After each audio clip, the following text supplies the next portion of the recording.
नमस्कार साथियों, मैं अमित कुमार मौर्य और नर्सिंग एकेडमी के शानदार यूट्यूब चैनल पर आप सभी का बहुत बहुत स्वागत अभिनंदन करता हूं। आज मैं अपने कैप्सूल सीरीज के नए लेक्चर के साथ आप सभी के सामने हाजिर हूं और आज का मेरा टॉपिक है CSF examination. CSF examination topic के अंदर हम सीएसएफ के बारे में जानेंगे, इसके एग्जामिनेशन कैसे करते हैं, किस तरीके से इसका एग्जामिनेशन किया जाता है और क्या क्या इसके अंदर माइक्रोस्कोपिक और रूटीन एग्जामिनेशन के अंदर क्या क्या रिजल्ट्स इसके अंदर आते हैं, उन चीजों के बारे में हम डिटेल पढ़ने वाले हैं। तो आइए शुरू करते हैं। सीएसएफ क्या होता है? Cerebrospinal fluid. सीएसएफ की फुल फॉर्म क्या होती है? सेरिब्रोस्पाइनल फ्लूइड, ये सीएसएफ की फुल फॉर्म होती है। The cerebrospinal fluid CSF is a clear, colorless, transparent fluid present in the cerebral ventricles, spinal canal and subarachnoid space। कहां कहां प्रेजेंट होता है, होता क्या क्या है, आपको इस डेफिनेशन से समझ में आ गया होगा कि CSF is a clear, colorless, transparent fluid। Clear है, कलरलेस है, ट्रांसपेरेंट फ्लूइड है। कहां प्रेजेंट होगा? सेरिब्रल वेंट्रिकल्स के अंदर, स्पाइनल कैनाल के अंदर और सब अर्कनोइड स्पेस के अंदर ये प्रेजेंट होगा। उसके बाद इसकी फॉर्मेशन कहां कहां होती है? CSF is largely formed by the choroid plexus of the lateral ventricle and remainder in the third and fourth ventricles. Third और फोर्थ वेंट्रिकल्स के अंदर बचा हुआ और mainly choroid plexus in the lateral ventricles के अंदर ये बनता है। CSF is selective ultrafiltrate of the plasma. CSF क्या होता है? एक सेलेक्टिव अल्ट्राफिल्ट्रेट होता है किसका? प्लाज्मा का। Small amount of CSF is also formed from the ependymal sales of the lining of the ventricles and other brain capillaries. कुछ small part of CSF कहां कहां से बनते हैं? कुछ कैपिलरीज होती हैं और कुछ वेंट्रिकल सेल्स की लाइनिंग के अंदर भी ये बनते हैं। उसके बाद किस रेट ऑफ फॉर्मेशन के साथ CSF बनता है? CSF 20 ml पर आवर बनता है। हमारी बॉडी के अंदर कितना CSF बनता है? 20 ml पर आवर CSF बनता है। उसके बाद 500 ml per day in adults and turnover कितना हो जाता है इसका? 3.7 टाइम्स अ डे। उसके बाद टोटल क्वांटिटी कितनी होती है इसकी? 90 से 150 ml एडल्ट के अंदर इसकी टोटल क्वांटिटी होती है। 30 से 40 ml with in the ventricles, कहां पे होता है ये? 30 से 40 ml with in the ventricles रहेगा। उसके अलावा 110 से 120 ml सर्वएर्कनोइड स्पेस में रहेगा, जहां पर ये ब्रेन को प्रोटेक्ट करता है। उसके अलावा भी ये अंदर ही डिवाइड होता है। 70 to 80 ml कहां पर? स्पाइनल पार्ट के अंदर और 20 to 35 ml तक क्रेनियल पार्ट के अंदर होता है। तो इसकी वैल्यूज एक बार हम देख लेंगे कि टोटल कितना था? 90 से 150 ml। उसके अलावा 30 से 40 ml कहां रहेगा? 30 से 40 ये वेंट्रिकल्स के अंदर रहता है। बचा हुआ कितना? 110 से 120 किसके अंदर रहेगा? 110 से 120 सब एरेकिनोइड स्पेस में रहेगा। कहां रहेगा? सब एरेकिनोइड स्पेस के बीच में रहेगा। और उसके अलावा उसके अंदर 70 से 80 ml, कितना? 70 से 80 ml स्पाइनल पार्ट के अंदर और 25 से 30 ml क्रेनियल पार्ट के अंदर रहेगा। उसके बाद कैसे सर्कुलेट होता है, कैसे ये ट्रांजिस्ट करेगा एक लेवल से, एक वेंट्रिकल से दूसरे वेंट्रिकल के अंदर? लेटरल वेंट्रिकल के थ्रू ये ट्रांसफर करेगा, जहां पे फॉर्मेशन होगी किसकी? मोनरोय की फॉर्मेशन होगी। इंटरवेंट्रिकुलर फोरामेन होता है, इंटरवेंट्रिकुलर फोरामेन का नाम है, उसकी फॉर्मेशन होती है। उसके बाद ये कहां से कहां जाएगा? ये थर्ड वेंट्रिकल के अंदर पास होगा। कहां पास होगा? ये थर्ड वेंट्रिकल के अंदर पास होगा, जहां से ये सेरिब्रल एडिक्वेट के अंदर चला जाएगा, एक्विडक्ट के अंदर चला जाएगा, सेरिब्रल एक्विडक्ट के अंदर चला जाएगा। इसके बाद इसकी फोर्थ वेंट्रिकल की फॉर्मेशन होगी। फोर्थ वेंट्रिकल में ये foramen of Magendie and foramen of Luschka के अंदर चला जाएगा। उसके बाद सब ऑर्गेनोइड स्पेस के और ब्रेन और स्पाइनल कॉर्ड के अंदर आ जाएगा। कहां आ जाएगा लास्ट में? ये सब arachnoid space of brain and spinal cord के अंदर ये आ जाएगा। समझ में आ गया होगा कैसे सर्कुलेट करता है? लेटरल से थर्ड, थर्ड से फोर्थ और फोर्थ से सब अर्किनोइड स्पेस के अंदर ये आ जाता है। उसके बाद क्या क्या कैरेक्टरिस्टिक्स होते हैं, कुछ कैरेक्टरिस्टिक्स हमने इसकी डेफिनेशन में पढ़े थे। क्लियर होता है, व्हाइटिश होता है।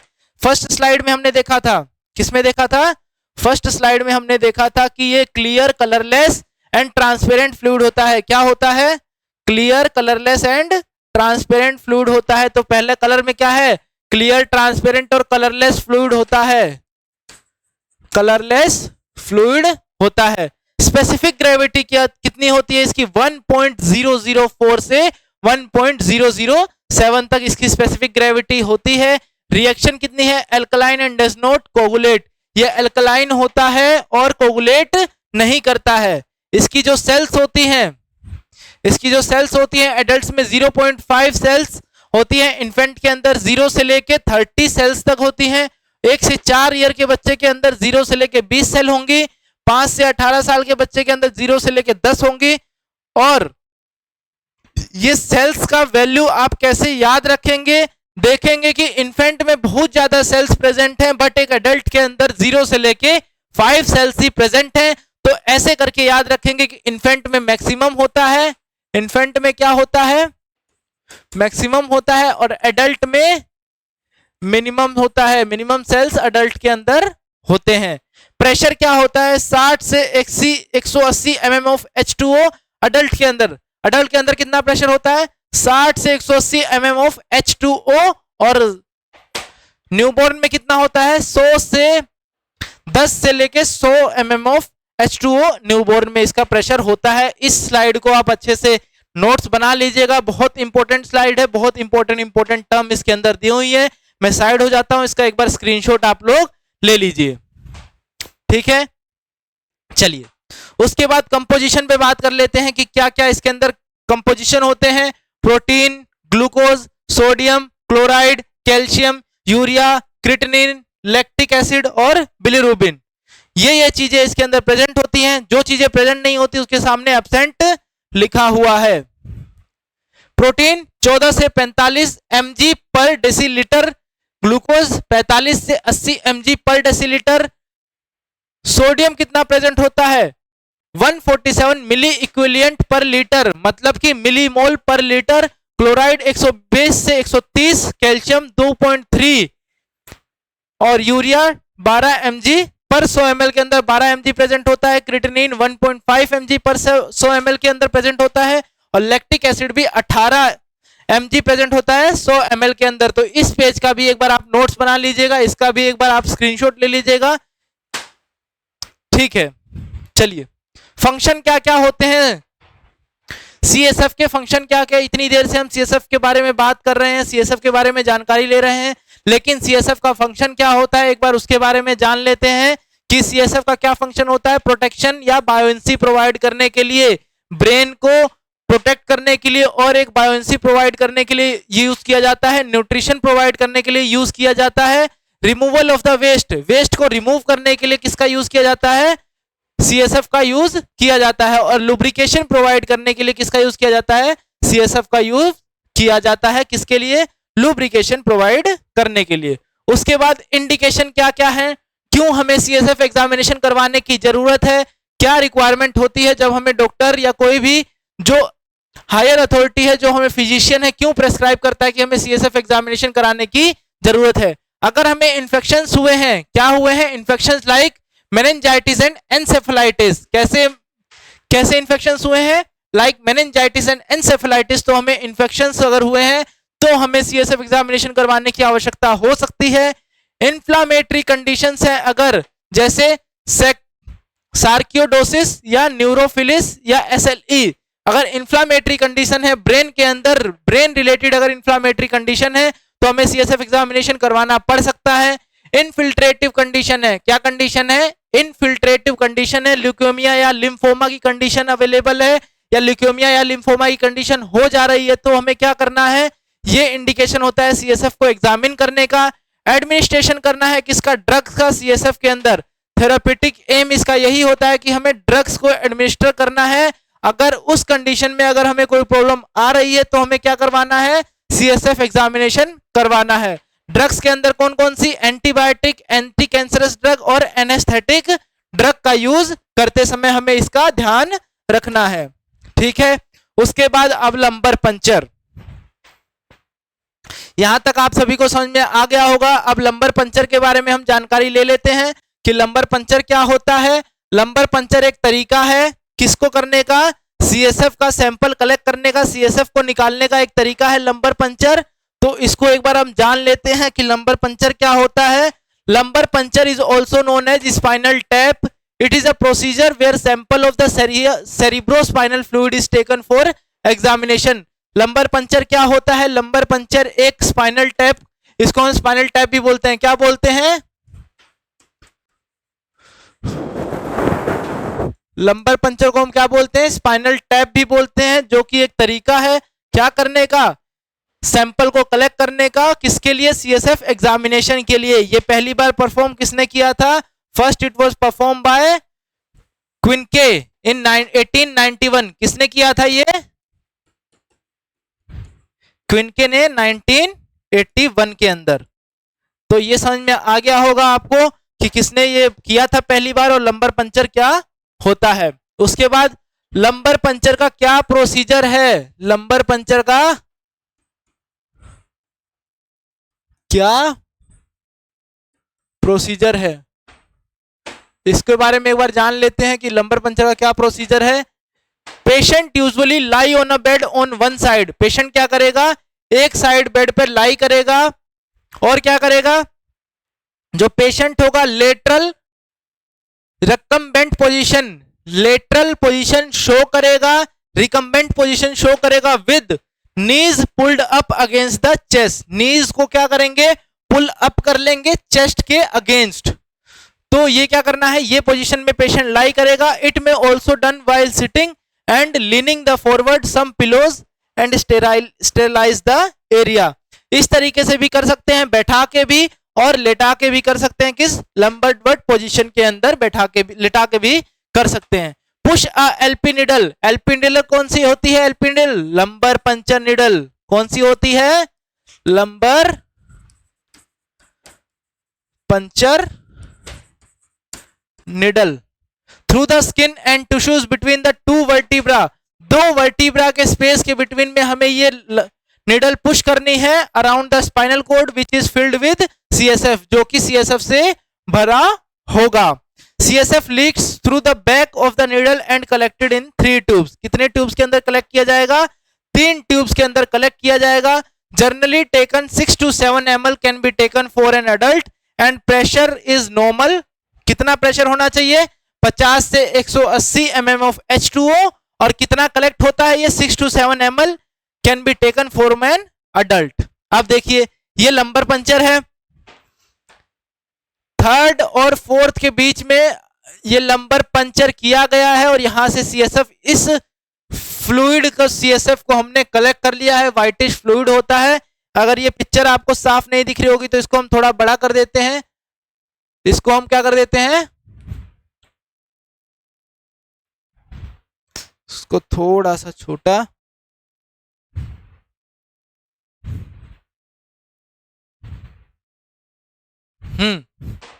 अब आपको एकदम ये क्लियर व्यू हो पा रहा होगा कि हमें क्या करना है, हमें लंबर पंचर करना है थर्ड और फोर्थ वर्टिब्रा के बीच के अंदर। थर्ड और फोर्थ के बीच में हमें लंबर पंचर करना है। एक वाइल के अंदर हम फ्लूइड को इकट्ठा करेंगे, लेकिन टोटल कितनी वाइल्स में हमें फ्लूइड इकट्ठा करना होता है, 3 वाइल्स के अंदर। कितनी वाइल्स के अंदर, 3 वाइल्स के अंदर। और ये पेशेंट कैसे होगा, लिटिल बिट डाउनवर्ड्स। यहां पर इसके पास क्या रखे होंगे, पिलोज रखे होंगे। क्या रखे होंगे, पिलोज रखे होंगे। तो आपको ये समझ में आ गया होगा। उसके बाद एक स्पाइनल नीडल की और फोटो हमने ऐड की है। एक बार स्पाइनल नीडल और आपको हम दिखा दें कि स्पाइनल नीडल क्या होती है।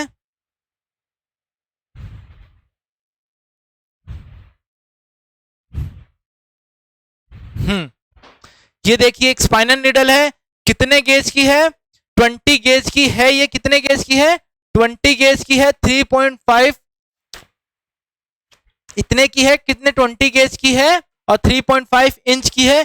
ये निडल जो है इसके अंदर ये चीज पहले से एकदम इंसर्टेड होती है और निडल एक साथ किसके अंदर, बैक के अंदर 3 और 4 के बीच में सीधा पुश की जाती है, उसके बाद ये जो पीछे वाला जो प्लंजर है इसका या जो भी दूसरी निडल है इसके अंदर, उसको हम बाहर खींच लेते हैं और इसके अंदर से फ्लूइड आने लगता है। तो हम वाइल के अंदर डिफरेंट 3 वाइल्स के अंदर हम इसको कलेक्ट कर लेते हैं। उसके बाद लंबर पंचर की कॉम्प्लिकेशंस क्या क्या होती हैं, क्या क्या कॉम्प्लिकेशन लंबर पंचर के अंदर आ सकती हैं, इसको एक बार समझ लेते हैं कि पोस्ट लंबर पंचर हेडेक की कंडीशन जनरेट हो जाती है लंबर पंचर करने के बाद। Introduction of the infection in the spinal canal, अगर ये चीज एकदम सेप्टिक तरीके से नहीं की गई, अगर एकदम सफाई से नहीं की गई तो इन्फेक्शन होने के चांसेस जनरेट हो जाते हैं। सब ड्यूरल हिमाटोमा होने की कंडीशन भी जनरेट हो सकती है। क्या होने की? सब ड्यूरल हिमाटोमा होने की कंडीशन जनरेट हो सकती है। फेलियर टू ऑब्टेन सीएसएफ, अगर ड्राई टैप करते हैं तो सीएसएफ लेने में फेल हो जाते हैं। और हर्निएशन ऑफ द ब्रेन हो सकता है, और सब एरेक्नोइड एपिडर्मल सिस्ट की कंडीशन भी जनरेट हो सकती है। क्या जनरेट हो सकती है? सब एरेक्नोइड एपिडर्मल सिस्ट की कंडीशन भी जनरेट हो सकती है। उसके बाद कॉन्ट्राइंडिकेशन क्या क्या होती हैं, अगर एब्सोल्यूट देखा जाए और रिलेटिव देखा जाए। अगर कोई हमें एब्सोल्यूट प्रॉब्लम देखनी है तो क्या देखेंगे कि local skin infection over proposed puncture site, कोई लोकल इंफेक्शन तो नहीं है पंचर साइट के ऊपर, फर्स्ट ऑफ ऑल। उसके बाद इंट्राक्रेनियल मास जो है वो एकदम करेक्ट है, कोई अदर मास तो इकट्ठा नहीं हो रखा है, एबनॉर्मल कोई मास तो नहीं इकट्ठा हो रहा है। ये क्या हुआ? ये एब्सोल्यूट प्रॉब्लम्स हुई। और अब रिलेटिव प्रॉब्लम्स क्या है? अगर इंट्राक्रेनियल प्रेशर बढ़ा हुआ है, अनकंट्रोलेबल ब्लीडिंग, अगर डायबिटीज की कंडीशन है, या स्पाइनल कोलोलम में कोई डिफॉर्मिटी है, या पेशेंट कोऑपरेट नहीं कर रहा है। पेशेंट कोऑपरेट नहीं किया तो नहीं करेंगे, स्पाइनल डिफॉर्मिटी है तो नहीं करेंगे, अनकंफर्टेबल या अनकंट्रोल ब्लीडिंग हो रही है, डायबिटीज की कंडीशन है तो भी नहीं करेंगे। और अगर इंट्राक्रेनियल प्रेशर बढ़ा हुआ है तो भी नहीं करेंगे। किसके अंदर आ जाएंगे? ये रिलेटिव के अंदर आ जाएंगे। लेकिन एब्सोल्यूट के अंदर क्या क्या होगा? एब्सोल्यूट के अंदर होगा कि लोकल इंफेक्शन है अगर स्किन के ऊपर तो नहीं करेंगे, और इंट्राक्रेनियल मास अगर इंक्रीज हुआ है वहां का तो भी नहीं करेंगे। हमने बताया था कि 3 ट्यूब के अंदर ये इकट्ठा किया जाएगा। फर्स्ट ट्यूब से हम क्या करेंगे? केमिस्ट्री करेंगे। सेकंड ट्यूब कहां जाएगी? हिमेटोलॉजी लैब में जाएगी। फर्स्ट ट्यूब कहां जाएगी? बायोकेमिस्ट्री लैब में जाएगी। कहां जाएगी? Biochemistry lab. सेकंड ट्यूब जाएगी हिमेटोलॉजी लैब, और थर्ड ट्यूब कहां जाएगी? Microbiology lab. माइक्रोबायोलॉजी में हम इन्फेक्शन चेक करेंगे, हिमेटोलॉजी में लेवल चेक करेंगे, डिफरेंट जो भी प्रोटीन, यूरिया, ये सब का लेवल है, और बायोकेमिस्ट्री में भी हम लेवल्स का चेक करेंगे। रूटीन के अंदर क्या क्या होता है? रूटीन के अंदर ग्रोस एग्जामिनेशन होगा, सेल काउंट्स होंगे, ग्लूकोज का लेवल और प्रोटीन का लेवल चेक करेंगे रूटीन के अंदर। और इंडिकेटेड के अंदर क्या होगा? कल्चर हम देखेंगे, स्टेन देखेंगे, साइटोलॉजी और इलेक्ट्रोफोरेसिस के भी हम इसके अंदर जांच करते हैं। उसके बाद मैक्रोस्कोपिक एग्जामिनेशन के अंदर क्या होगा? माइक्रोस्कोपिक तो हमने देख लिया। माइक्रोस्कोपिक के अंदर क्या होगा? नॉर्मल जो सीएसएफ होगा अपीयर कैसा करेगा? Crystal clear and colourless. Macroscopic का मतलब है कि हमें कैसा वो दिख रहा है, कितना कैसा दिखेगा? क्रिस्टल क्लियर कलरलेस हमें दिखेगा। Pathological process can be cause fluid to appear cloudy, अगर कोई पैथोलॉजिकल कंडीशन जनरेट हो गई है, कोई डिजीज कंडीशन जनरेट है, तो हमें वो फ्लूइड कैसा दिखेगा? क्लाउडी दिखेगा, टर्बिड दिखेगा, ब्लडी दिखेगा, विस्कस दिखेगा और क्लोटेड दिखेगा, जो कि कभी ऐसा नहीं होता है जब तक कि कोई एबनॉर्मलिटी ना जनरेट हो जाए। उसके बाद the clarity of the fluid is of little clinical use, जो क्लैरिटी होती है किसकी?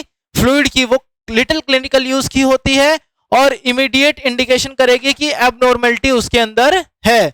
अगर फ्लूइड क्लियर नहीं है तो हमें निकालते समय ही पता चल जाएगा कि उसके अंदर कुछ एबनॉर्मलिटी है या कुछ प्रॉब्लम इसके अंदर है। The very useful point of the remember is that the large number of cells can be presented without affecting the clarity. बहुत सारे large number of cells present हो सकते हैं इसके अंदर क्लैरिटी को अफेक्ट किए बिना। तो उसके बाद ट्रोमेटिक टैप और सीएनएस हेमरेज क्या होता है, ये एक बार हम जान लेते हैं क्या होता है। उसके बाद हम लेक्चर को यहीं पे एंड करेंगे। 20% of the lumbar puncture result in the bloody specimen. क्या होता है? जो 20% केसेस होते हैं लंबर पंचर के, किसका क्या रिजल्ट करते हैं? ब्लडी स्पेसिमेन का स्पेसिमेन के अंदर ब्लड की आ जाता है, क्योंकि लंबर पंचर करते समय ब्लड का कलेक्शन एक्युमुलेशन हो जाता है। Pink red CSF usually indicates the presence of blood.